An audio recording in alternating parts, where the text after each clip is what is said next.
Hey all, back again for another bit of something to talk about. And this time, well, I heard the rumor about Disney possibly resetting the sequel trilogy for Star Wars. Uh, Not sure if it's true. I only saw some posts on X about this, but it would be huge if it was true. The sort of exorcism that, as a fan of the original, I sort of welcome. And, you know, speaking of which, and in the spirit of sharing some random bits and bobs on here, as I tend to do, I thought I'd talk about the old screenplay drafts, which I came across, and, it was quite unexpected. And I think of it as the weird Star Wars before it became Star Wars. And it feels topical to me because Disney's trying to figure out what Star Wars is now, but clearly, based on these old screenplays, there was a time when Lucas himself hadn't quite figured out what he wanted Star Wars to be. Um, and yeah, I'll drop a link in the description to this screenplay. Uh, but it's quite a read, and I thought I'd just go through it and talk about it today. The first notable change I found was the title itself, which is The Adventures of the Starkiller, Episode 1, The Star Wars.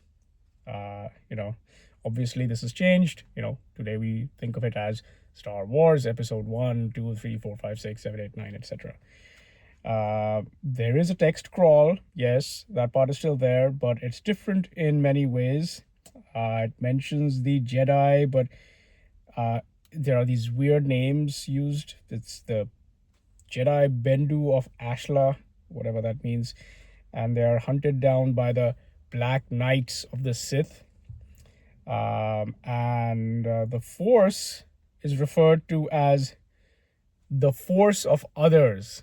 Everywhere in the script, it's the Force of Others, which is, a sort of an interesting twist, because it's more than a name. It's sort of like the concept itself, is different, right? The rest is, you still have the Rebel Alliance and Empire mentioned in there. But wait, okay, so before the text crawl, you see this quotation from, quote, the Journal of the Whills, which I don't think is referred to again in the screenplay. And it says, and I'm quoting literally here from the screenplay, there's no paraphrasing. It says, and in the time of greatest despair there shall come a savior, and he shall be known as the Son of the Sons. Right? So lots of weirdness up front. Just going through some other bits and pieces there. R2D2 and C3PO are mentioned as they are in the original script. And there is a rebel craft being chased by a Star Destroyer, but it's not Leia on the craft, but rather Luke's brother, Deke. And yeah, that's another big departure in the original script. Luke has a whole family, and his brother Deke happens to be a Jedi. And he's the one who has an encounter with Darth Vader when the craft is boarded, and he's the one who is sort of captured and sent away. And the Sith are also different. In the current, I suppose, Star Wars canon, there's this concept of a two-guy duo, which honestly feels a bit odd to me, but whatever. And instead of that, in this original screenplay, it's just a plain rival mercenary sect. So it's a large bunch of people. Another interesting departure is lightsabers, which in Star Wars canon are the special Jedi weapon, right? But in the original one, stormtroopers carried it too, and in fact, Chewbacca has one too. So this is very widespread.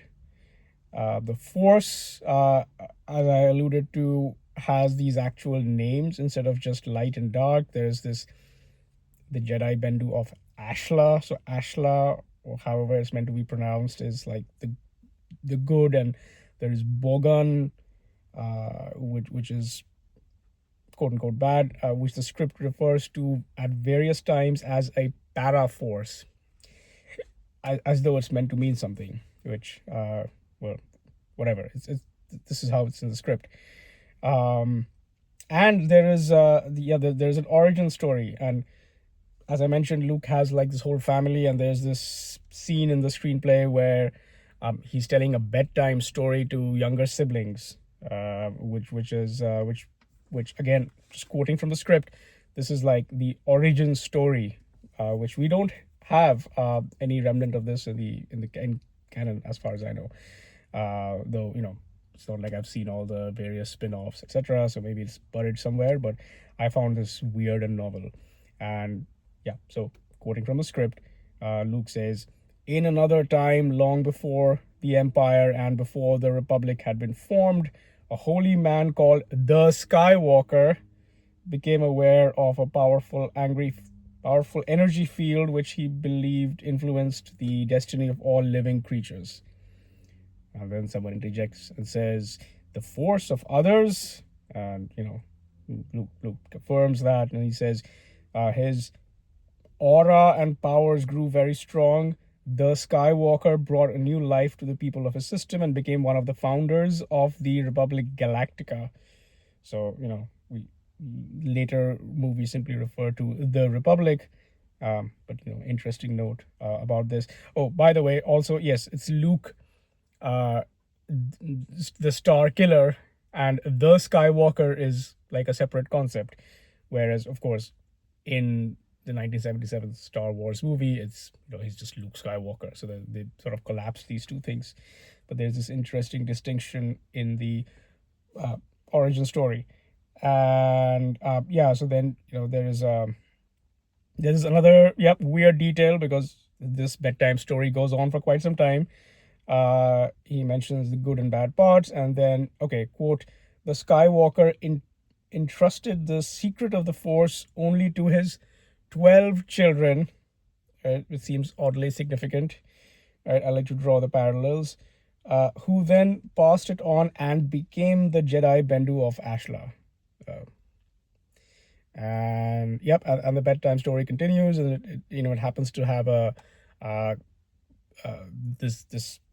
the sort of a quote unquote the dark side also happens to have an origin story laid out in this original screenplay.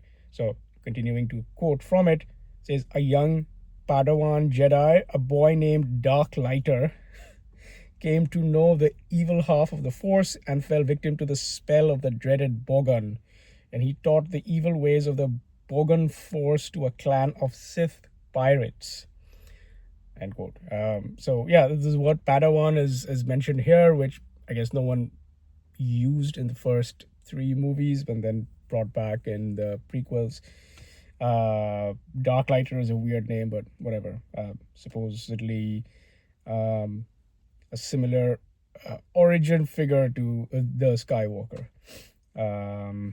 Let's see. Some more, I guess, miscellaneous fun facts.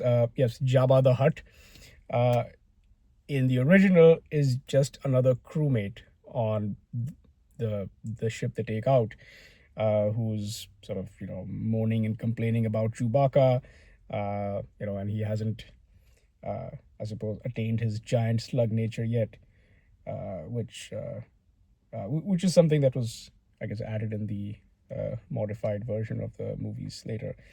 Another fun fact is, yes, the Kyber crystal, which in Star Wars canon is like a generic lightsaber component because it's grown somewhere and it's used in all lightsabers. But in this one, there's this one Kyber crystal which is like a MacGuffin in the movie. There's trying to recover it and not let it fall into the wrong hands, etc. And there's a lot of talk about if why are they hunting for the kyber crystal and so forth. So anyway, yeah, another sort of interesting aspect is in this older uh, uh, original screenplay, the Jedi are sort of hereditary secret families, which is sort of the opposite of how in what was it, the Phantom Menace, that they're going into seeking out new, people who have what it takes to become a Jedi or something, as opposed to all Jedi being descendant from the Skywalker. So, again, make of that what you will. It's sort of this, let's call it a non-democratic form. More fun fact. Oh yes, Chewbacca is wearing brown shorts, which is and Han Solo himself is more of a is a pirate cabin boy. Who's this very flamboyant figure who steals the ship. It's not his ship. And yeah, one final one is that uh, Alderaan is not this place that is destroyed by the Death Star. This sort of quote unquote a noble planet, but rather it's more it's a prison planet really, because this brother of Luke, Deke Starkiller, I suppose, uh, is sent there. So. To prison it's like a dungeon planet. It's like Cloud City on steroids.